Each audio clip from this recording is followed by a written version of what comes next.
Hello everyone, welcome Carwows back to my channel. Today we are diving deep into one of the most iconic American sports cars of the early 90s, the 1990 Chevrolet Corvette ZR1, a car that redefined performance and gave the Corvette name a whole new level of respect across the globe.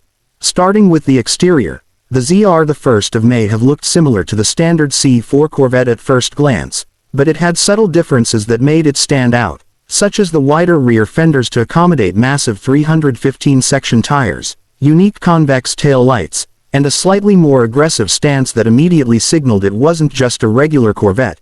It carried that sleek, aerodynamic shape of the C4 generation but with a presence that made enthusiasts stop and stare. Moving inside the car, the interior was very much a product of its time, with a futuristic digital dashboard that blended analog and digital displays, leather-trimmed sport seats, and a cockpit that wrapped around the driver to give a fighter jet-like feel. It wasn't the most luxurious by modern standards, but it was functional, driver-focused, and gave you everything you needed to harness the beast under the hood. Speaking of which, let's get into performance, because that's where the ZR1 truly earned its legendary nickname, King of the Hill. Under the hood sat a 5.7-liter LT5 V8 engine developed in collaboration with Lotus and built by Mercury Marine. This all-aluminum masterpiece produced 375 horsepower at launch, and later models reached up to 405 horsepower. Paired with a 6-speed manual transmission, the ZR1 could sprint from 0 to 60 miles per hour in just over 4 seconds and had a top speed north of 170 miles per hour.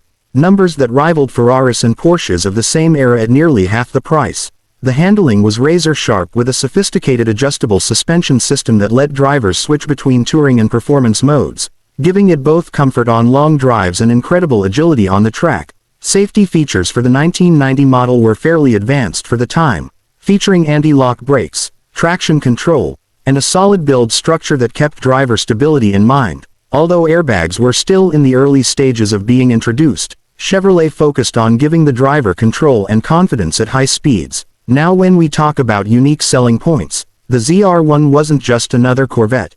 It was America's answer to Europe's best. The Lotus-engineered powerplant, the record-setting performance, and the limited production numbers made it a true collectible. Only around 3,000 were produced in 1990, which adds to its rarity and desirability today. The price when it was new was a big talking point as well. With a base cost of around $58,000 in 1990, it was nearly twice the price of a standard Corvette, putting it directly in competition with high-end exotics. Yet it still undercut European rivals with similar performance. Today its value depends on condition and mileage, but collectors often pay well over $40,000 for pristine examples, and in some cases even higher. Finally, in conclusion, the 1990 Chevrolet Corvette ZR1 wasn't just another muscle car.